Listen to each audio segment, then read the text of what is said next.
मङ्गलं पंचपरमेष्टि मङ्गलं तीर्थंकरं मङ्गलं विश्वजिन्धर्मं मङ्गलं वीरशासनं मङ्गलं वीरशासनं वन्दे तु सर्वसिद्धे ध्रुवमचलमनोभवं गतिं पते बोक्षामि समयपाहुड मृण्मोऽसुधकेवलीभृदम्।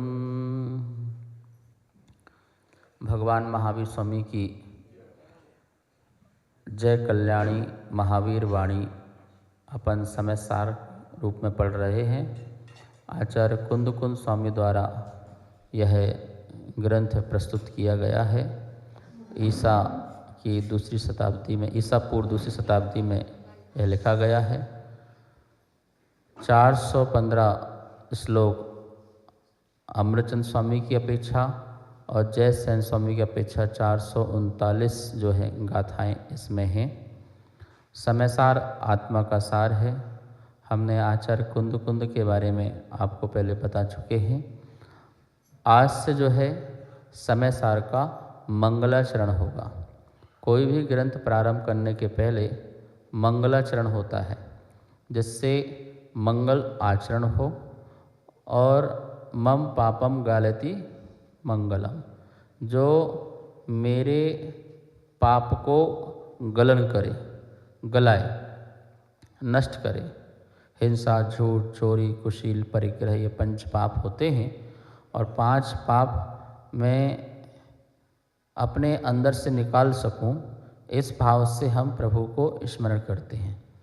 दूसरा, शिष्टाचार का पालन होता है कि जिन्होंने हमें ज्ञान दिया है हम उनको याद करें, उनको स्मरण करें। पूज्य पुरुषों के स्मरण करके कुछ हम लिखते हैं तो सरस्वती की कृपा हम पर बरसती है और फिर हम प्रामाणिक बात बोल पाते हैं और कह पाते हैं। विनयाचार का पालन करने के लिए भी किसके निमित्त से कैसे लिखा गया है ये भी ध्यान में रखा जाता है ग्रंथ में। भव्य जीवों के निमित्त से यह ग्रंथ हम तक आया है। भव्य जीवों के प्रति करुणा के भाव आए हैं, तभी आचार्यों द्वारा महावीर की वाणी को लिखा गया है। भगवान महावीर स्वामी की परंपरा में गणधर हुए, आचार्य परमेष्टि आदि हुए और उन्हीं के द्वारा ये प्रसूत है, उत्पन्न हुआ है। समय सार के लिए मैं 2 पंक्तियाँ बोलता हूँ। समय सार पढ़ ले जो कोई, ताहि तनाव कभी नहीं होई। आप इसी में समझ लो बस स्वामी जी। समय सार पढ़ ले जो कोई, ताहि तनाव कभी नहीं होई। जो सच में समय सार पढ़ेगा और पढ़ कर के अपने में गढ़ेगा, जो लिखा है उसको अपने में लखेगा, वह सचमुच में तनाव से मुक्त हो जाएगा। लोग बोलते हैं बहुत टेंशन में है, बहुत डिप्रेशन में है। सच्चा आत्मा का ज्ञान न होने के कारण लोग तनाव में हैं, और सही में सच्चा आत्मा का ज्ञान हो जाए तो तनाव से मुक्त हो सकते हैं।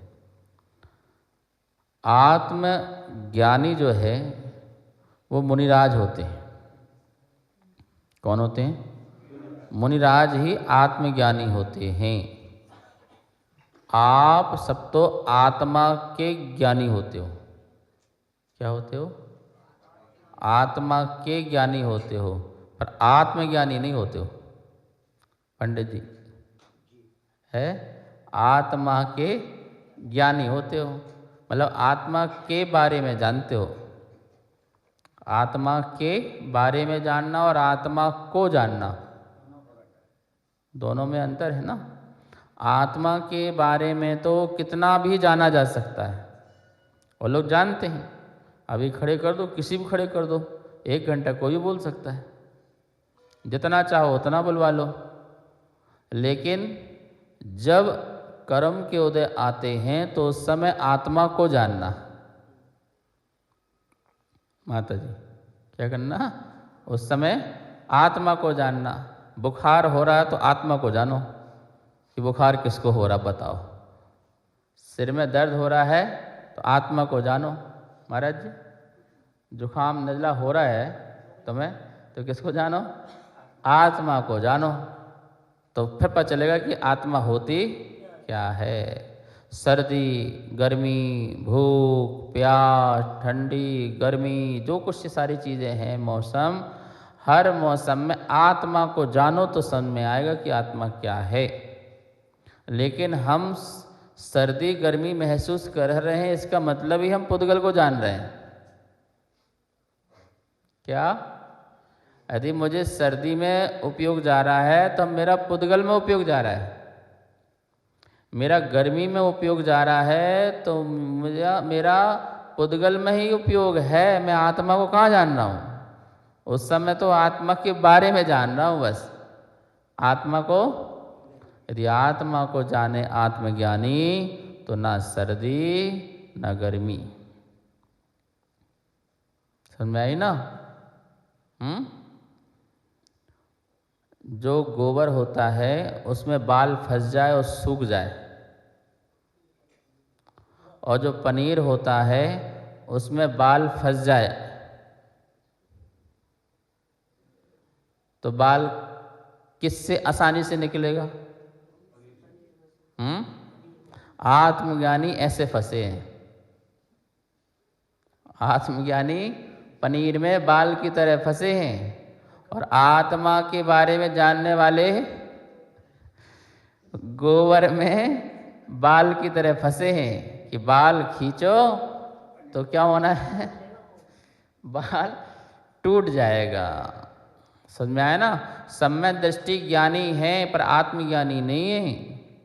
और रत्नात्रयधारी जीव ज्ञानी भी है और आत्म ज्ञानी भी है। ज्ञानी से आत्मज्ञानी बनो और आत्मज्ञानी से केवल ज्ञानी बनो। सम्यक ज्ञानी तो बन जाओ, पर सम्यक ज्ञानी से आत्मज्ञानी बनना अलग है ना। सम्यक ज्ञानी से तो तत्व का निर्णय होता है। सम्यक ज्ञान से क्या होता है? तत्व का निर्णय हो गया, 100 पर का ज्ञान हो गया। 100 अलग है और पर अलग है, ऐसा तो ज्ञान हुआ है। किससे? सम्यक ज्ञान से।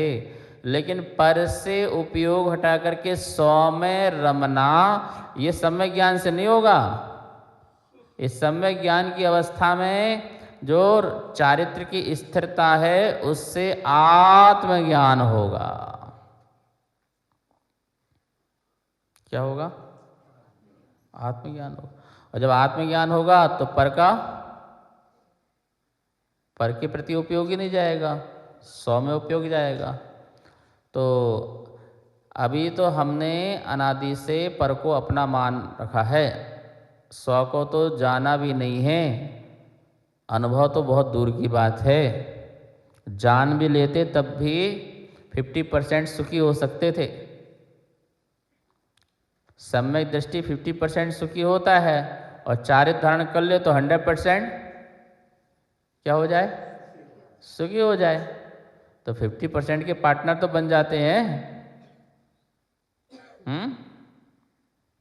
समझ में आ रहा है ना? परसों बात चली थी कि हम जो हैं अपने बिजनेस में पार्टनर बनाते हैं तो हिस्सेदारी बराबर हो जाती है ना। तो हम तो अपने धर्म ध्यान का पार्टनर भगवान को बनाए। किसको बनाए? भगवान हमने आपको पार्टनर बना लिया है धर्म ध्यान का, ठीक है ना। यदि नुकसान होगा तो दोनों का होगा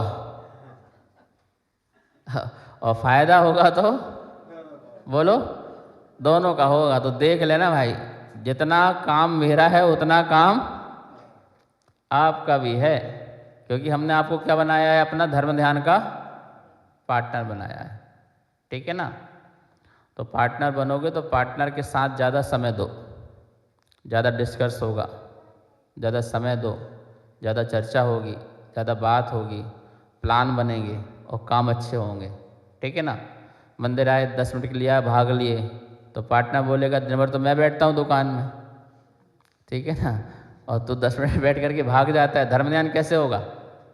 ठीक है ना। तो ऐसे नहीं चलेगा, बोले समय ज़्यादा दो। मुनिराज जो है 50-50% के पार्टनर है भगवान से। कितने? 50 आप और 50 हम हैं बस। और हमारे पार्टनर तो ऐसे हैं भाई, तो 100% का हो जा। हम तो अपनी कंपनी किसी और के साथ खोल लेंगे, तू तो अपना 100% कर और तू भी सिद्ध भगवान बन। 100 का ज्ञान हो जाने पर और पर का ज्ञान हो जाने पर यह जो जीव है ज्ञानी बन जाता है, सम्यक ज्ञानी बन जाता है।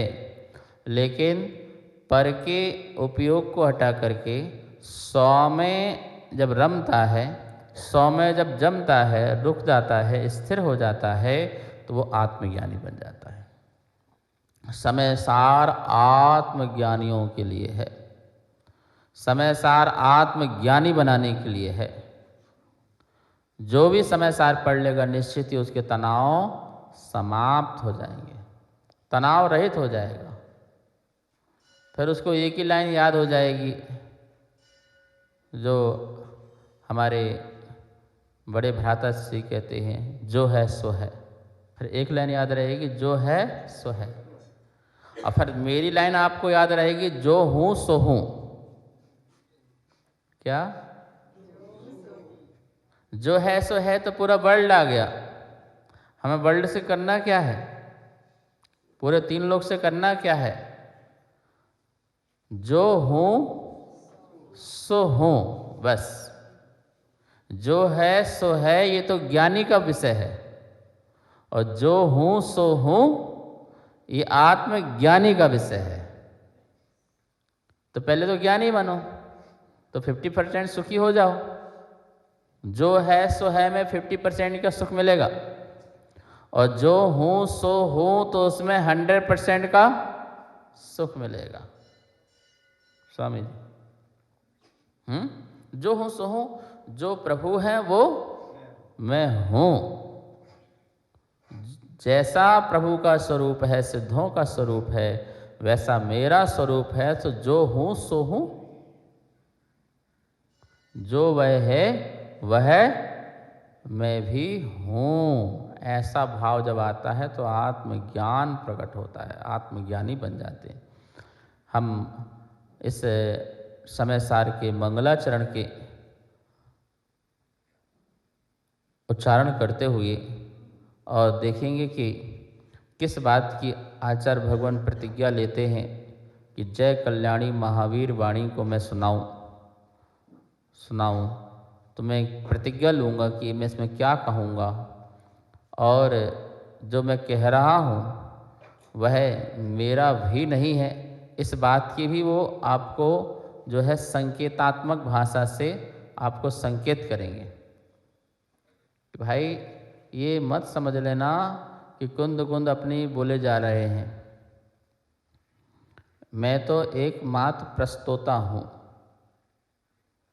जय कल्याणी महावीर वाणी का क्या हूँ?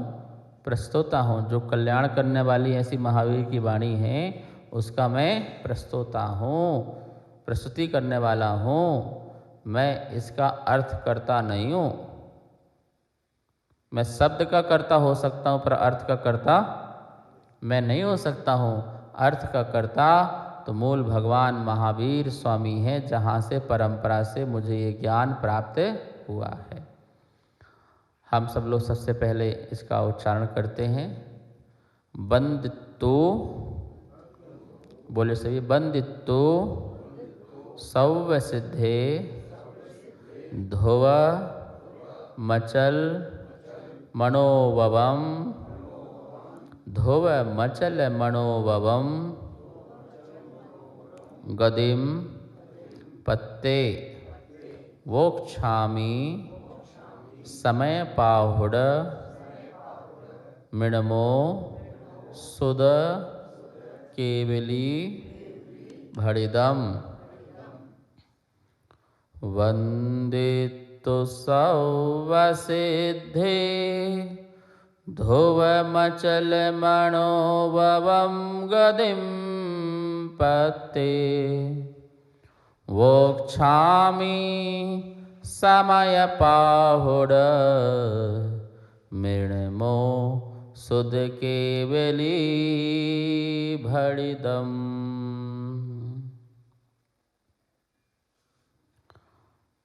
ये गाथा का उच्चारण है और ये आर्या छंद में लिखा गया है। कौन से छंद में लिखा गया है? आर्या छंद में। आर्या छंद में कितनी मात्राएं होती हैं? 12, 18, 12, 15। कितने? 4 चरण होते हैं। कितने चरण होते हैं? 4 चरण। पहला चरण है वंदे तो सौवसिद्धे, ये पहला चरण। तो इसमें 12 मात्रा। ध्रुवमचल मनोभवं गतिं पत्ते, इसमें 18 मात्रा। दूसरा चरण हो गया वोक्षामि समयपाहुड, ये तीसरा चरण। कितनी मात्रा? फिर 12।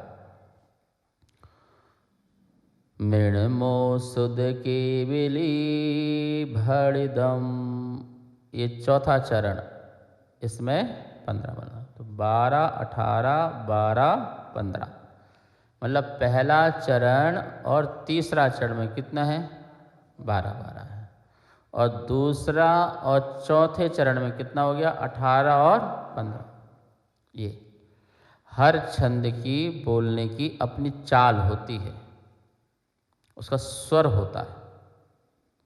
उसी स्वर में बोलोगे तो उसका उच्चारण बिल्कुल शुद्ध होगा, और किसी दूसरे स्वर में बोलोगे तो शब्द को खींचना पड़ेगा, आगे करना पड़ेगा, पीछे करना पड़ेगा, और उसका उच्चारण जो है अशुद्ध होगा, भ्रष्ट उच्चारण होगा।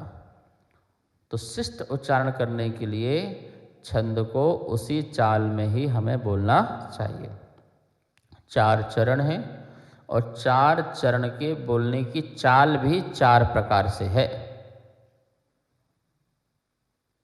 जो पहली चाल है वो हंस की है। किसकी है? हंस की चाल है, ठीक है ना। दूसरी जो चाल है वो सिंह की है। किसकी है? सिंह की है। तीसरी जो चाल है वो हस्ती की है, गज, हाथी।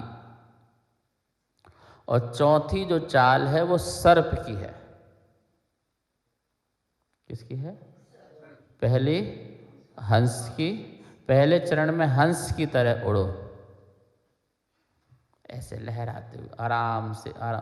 हंस बहुत सीधा और आराम से चलता है। बोलते ना ये महिला की उद्दंड चाल है, इसकी हंस की चाल है। बड़े धीरे धीरे पैर रख करके आती है, धीरे धीरे जो चलती है वो हंस की चाल है। उसकी चाल से पता चल जाता है कि ये कौन से घराने की है, कौन से घराने की है। एक बहुत बड़ा जो परीक्षक था, तो वो राजा ने उसको बुलाया, बोले हमारी परीक्षा करो। बोले हम आपकी क्या परीक्षा कर सकते? बोले नहीं फिर भी करो, आप सुनना है बड़े परीक्षक हो हमारे। तो बुलाया, तो बोले पहले परीक्षा करोगे कि कुछ खिलाओगे पिलाओगे भी, काम दोगे, पहले भोजन तो कराओ। तो बोले ठीक है। तो रानी से बोला कि जाओ और बढ़िया क्या बोलते छटाक भर जो है इनको घी में बढ़िया भोजन कराओ। ठीक है। तो रानी दौड़ते दौड़ते गई, भागते भागते। और फिर बोले कि अब बताओ खाना पीना हो गया ना, अब हमारे बारे में बताओ, रानी के बारे में बताओ। बोले एक तो ऐसा है कि रानी जो है ना उच्च कुल घर की नहीं है। अच्छा, और तुम भी जो है परंपरा के पुत्र नहीं हो। तुम भी बनिया के पुत्र हो। बोले ऐसे कैसे पहचाना तुमने? बोले देखो, छत्री राजा ये नहीं बोलेगा छटाक भर घी खिलाओ। क्या नहीं करेगा? और रानी जो भाग के गई है ना, तो ये उच्च कुल की रानी तो, छत्राणी तो नहीं हो सकती है। पता किया गया तो उसको जबरदस्ती बोला गया रानी को, बताओ तू। उसको जोर दिया गया, बोले हाँ हाँ मैं उच्च कुल की नहीं हूँ, मेरे घर में संतान नहीं थी, मेरे माता पिता ने जो छोटे घर से गोद लिया था, मैं उसकी बच्ची हूँ, बहुत छोटे घर से। तो देखो वो कितने भी बड़े घर में चले जाए, उसके माता पिता के जो अंदर के संस्कार हैं वो बड़े घराने के होते हैं, तो उनके बैठना, उनका उठना, उनका चलना, उनका बैठना, बोलना गजब होता है, रॉयल फैमिली कहलाती है। और जो छोटे घर से बड़े में भी आ जाएंगे तो उनका हंसना बोलना, ऐसा खाना पीना बिल्कुल ऐसे ही रहेगा, असभ्य जैसे। संस्कार को बता रहे, कमाल बता रहे, बोले सच है। तो ऐसे ही यहाँ चाल बता रहे हैं कि पहली चरण की चाल कैसी है? हंस की। कितनी है? हंस की। और जो दूसरी जो चाल है वो किसकी है? सिंह की। तीसरी जो चाल है वो हाथी की। चौथी सर्प की। अब देखो अपन पढ़ते हैं तो आपको सारी चाल समझ में आएगी। वंदे तो सावसिद्धे, कौन सी चाल आ गई? लग रहा है ना हंस की। धोवचल मणो भवम गदिम पते, कौन ने दहाड़ा? सिंह की आवाज में दहाड़ से निकलती है। बोक्षामी समय पाहुड़। अब कौन चल रहा मस्ती में? डुमक डुमक कर चल रहा है, बढ़िया। मृणमो सुद केवली भड़िदम, कौन की चाल हो गई? लहराते हुए, लहराते। मृणमो सुद केवली भड़िदम, ये आई समझ में?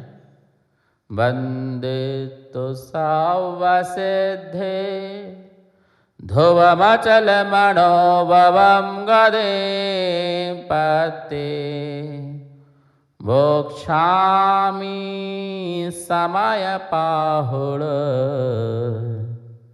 मृणमो सुद केवली भड़िदम। आई समझ में? नमो अरिहंताणम,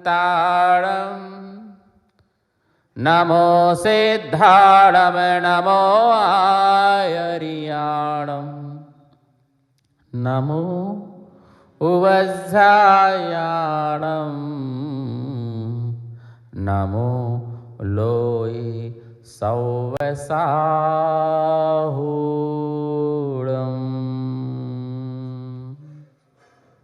नमोकार मंत्र भी आर्या छंद में है, तो उसको भी इस प्रकार से पढ़ोगे तो वो भी शुद्ध उच्चारण होगा और अंतरंग में भाव जुड़ता है, शुद्ध उच्चारण भी होता है और वो गाथा याद भी होती है, वो दिमाग में बैठ जाती है। इस प्रकार से एक एक शब्द का अर्थ देखिए।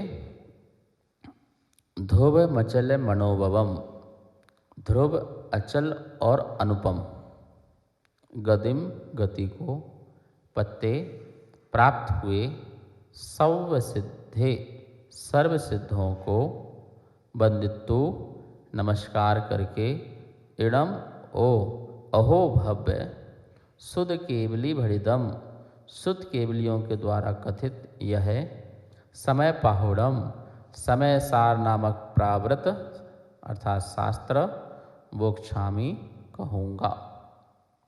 यहाँ पर प्रतिज्ञा भी ली है और मैं क्या बताऊँगा ये भी कहा है और किसने कहा है ये भी बताया है। वंदित सव सिद्धे, वंदित्व सव्य सिद्धि, सभी सिद्धों को नमस्कार करके, सव्य सिद्धे द्वितीया विभक्ति का बहुवचन, द्वितीया विभक्ति में कर्म को, कर्ता ने कर्म को करण से ऐसा पढ़ते हैं ना, तो द्वितीया विभक्ति के बहुवचन में प्राकृत भाषा में एक वचन और बहुवचन दो ही वचन होते हैं, द्विवचन नहीं होता है। संस्कृत में तो एक वचन भी, द्विवचन भी और बहुवचन भी, ठीक है, मैं, हम दोनों, हम सब ऐसा चलता है। पर यहाँ पर मैं और हम दोनों, हम सब एक में, बहुवचन में, द्विवचन की आवश्यकता ही नहीं है संसार में, ठीक है ना। तो सव सिद्धे, सभी सिद्धों को, संबंध कारक जब भी आता है तो उसमें द्वितीया विभक्ति लग जाती है विशेषण में। वंदित्व, वंदना करके, नमस्कार करके, सव सिद्धे, सभी सिद्धों को नमस्कार करके। ध्रुव मचल मनोभवम गदिम पत्ते, कैसे सिद्धों को नमस्कार करके, तो उनका विशेषण बताना पड़ेगा ना। सिद्ध भगवान तो विशेष हैं और उनकी विशेषता क्या है, विशेषण क्या है। ध्रुव, ध्रुवम अचलम अणोवम, संधि निकलेगी, ध्रुवम अचलम अणोवम, मतलब ध्रुव, अचल और अनुपम, गदिम और गति को, पत्ते प्राप्त किया है। जिन्होंने ध्रुव, अचल और अनुपम गति को प्राप्त किया है, ऐसे सव्य सिद्धे वंदित्व, ऐसे समस्त सिद्धों को नमस्कार करके, वंदना करके बोक्षामी कहूँगा, बोक्षामी कहूँगा। क्या कहूँगा, समय पाहुड़म, समय प्रावत, समय शास्त्र को कहूँगा। इडम, इडम समय पाहुड़म, यह समय पाहुड़ को बोक्षामी कहूँगा। ओ अहो भव जीवो, तुम इसे सुनो, क्योंकि यह शुद्ध केवली भड़िदम, किसके द्वारा कहा गया है, शुद्ध केवली भगवान के द्वारा ये कहा गया है, इसलिए तुम इसे ध्यानपूर्वक सुनना। अहो भव जीवो, शुद्ध केवलियों के द्वारा कहा गया इणम समय पाहुणम बोक्षामी, यह समय पाहुड़ नाम का जो महान ग्रंथ है, महान वाणी महावीर की वाणी है, उसको मैं कहूँगा। ऐसी इन्होंने यहाँ पर प्रतिज्ञा ली है। शेष विषय जो है अपन कल करेंगे। जावाणी के ज्ञान से सूझे लोकालो, शोवाणी मस्तक धरो सदा देत हो धो। हे जिन वाणी भारती तो हे जपो दिन रे, जो तेरी शरणा धरे सो पावे सुख चैन। सबको बहुत बहुत मंगल आशीर्वाद।